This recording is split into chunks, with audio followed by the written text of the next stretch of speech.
12 वर्ष पर champions trophy उठाइला Bharat.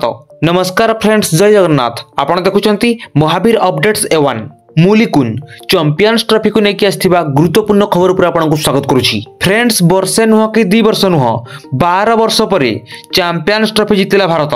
Match रो आरंभरू शेष जाए खेलाड़ी को केउ भली परिस्थितिर सामना करबा पड़िथिला आसंतु डिटेल्स रे जानिबा। बास आपण वीडियोटी शेष पर्यंत देखंतु। प्रथम थर पई चैनल को आस्थिले गोटे सब्सक्राइब करी नोटिफिकेशन बेल टी को मध्य ऑन कर दियंतु, जहा फल रे आमे जहा भी इंपोर्टेंट अपडेट्स देबु आपन को पाखरे सर्वप्रथम पहुंची परिबो। फाइनल रो प्रतिशोध फाइनल रे पूर्ण 12 वर्ष पर पुणी थरे चैंपियंस ट्रॉफी उठाइला भारत। फाइनल रो प्रतिशोध फाइनल रे पूर्ण 25 वर्ष तलर बदला नेला टीम इंडिया। 12 वर्ष पर पुणी थरे चैंपियंस ट्रॉफी उठाइला भारत। बर्मिंघम पर दुबई रे हेला चैंपियंस ट्रॉफी विनर। टूर्नामेंट रे अपराजय भारत रोमांचकर मैच रे न्यूजीलैंड को हराई तृतीय थर पई चैंपियंस ट्रॉफी विजेता होईची। 252 रन लक्ष्य पिछा करी टीम इंडिया न्यूजीलैंड को 4 विकेट रे परास्त करी कप उठाई। फाइनल रे रोहितंको 76 रन इनिंग्स और जाडेजांको बैट रो बाहरी इनिंग्स अविस्मरणीय होई रहिबो। सहीपरि कुलदीप यादव और वरुण चक्रवर्ती बोलिंग भी क्रिकेट प्रेमी मन में अभुला होई रहिबो। उल्लेखयोग्य जे 2000 मसीहा चैंपियंस ट्रॉफी फाइनल रे न्यूजीलैंड टीम भारत को हराई चैंपियन होइतिला।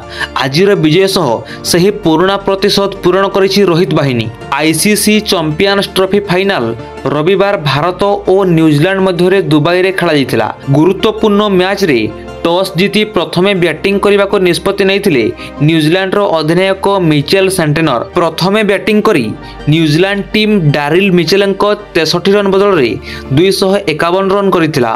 बड़ स्कोर होई नथिले भी पिच देखिबा को गले एहा एक चैलेंजिंग टार्गेट थिला। ट्रॉफी जितवा पाई भारत आगरे थिला 252 रन रो लक्ष्य। अधिनायक रोहित शर्मा और उप अधिनायक शुभमन गिल भारत को देइथिले दमदार आरंभ। टूर्नामेंट रे चुप थिबा रोहित को बैट फाइनल रे गरजी थिला। द्वितीय बॉल रे छक्का मारी निज आभिमुख्य स्पष्ट कर सारिथिले रोहित। 76 रन कैप्टेनशिप इनिंग्स खेली आजिर विजय रे साजिथिले नायक। रोहित और गिल को मध्य रे 105 रन पार्टनरशिप होइथिला। तेबे विराट शीघ्र आउट होई फेरिबा परे मध्यक्रम बैटिंग सामान्य दोहरी थिला। तथापि भारतीय अति सहजरे विजय लक्ष्य हासिल करिबारे सफल हैला। भारत पाई Shubman Gill 31 run, Shreyas Iyer 48 run, KL Rahul 34, Axar Patel 29, Hardik Pandya 18, Ravindra Jadeja 9, Virat Kohli 1 run करथिले। न्यूजीलैंड पाई मिचेल ब्रासवेल और सेंटेनर 2टी लेखाएं विकेट नैथिले। न्यूजीलैंड रो प्रथम इनिंग्स गुरुत्वपूर्ण मैच रे टॉस जीति प्रथमे बैटिंग करने को निष्पत्ति नहीं न्यूजीलैंड रो अधिनायक मिचेल सेंटेनर। दुई ओपनर को द्वारा भलो स्टार्ट मध्य मिलिथिला। दुहिंक मध्य रे प्रथम विकेट पाई 57 रन पार्टनरशिप होइथिला। तेबे वरुण चक्रवर्ती और कुलदीप यादव स्पिन को न्यूजीलैंड रो मध्यक्रम खेली पारि नथिले।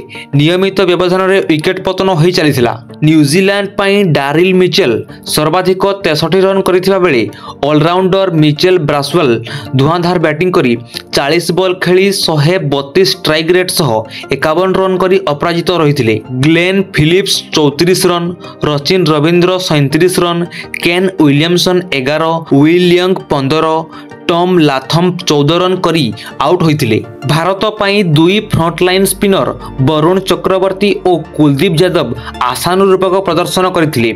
दुहे न्यूजीलैंड रो मध्यक्रम बैटिंग को धराशायी करथिले। वरुण चक्रवर्ती 10 ओवर रे 4.50 हार रे 45 रन देई विल यंग और ग्लेन फिलिप्स को परी दुईटी मूल्यवान विकेट नैथिले।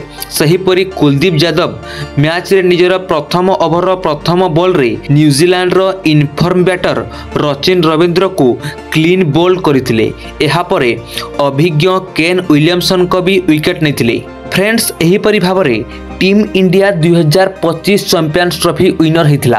12 वर्ष पर एही विजय देखा मिली। इंपोर्टेंट इनफॉरमेशन टी आपको केमिति लागिछि कमेंट माध्यम रे जणावा पई जमार भी भूलिबे नहीं। एमिति सुंदर सुंदर इंटरेस्टिंग अपडेट सह आम सह लाइक शेयर और सब्सक्राइब करी जोड़ी होकि रहंतु। आ अल्प समय मध्य देखाबा आउ गोटे अपडेट को नेकी। वर्तमान पई रहिलु। नमस्कार।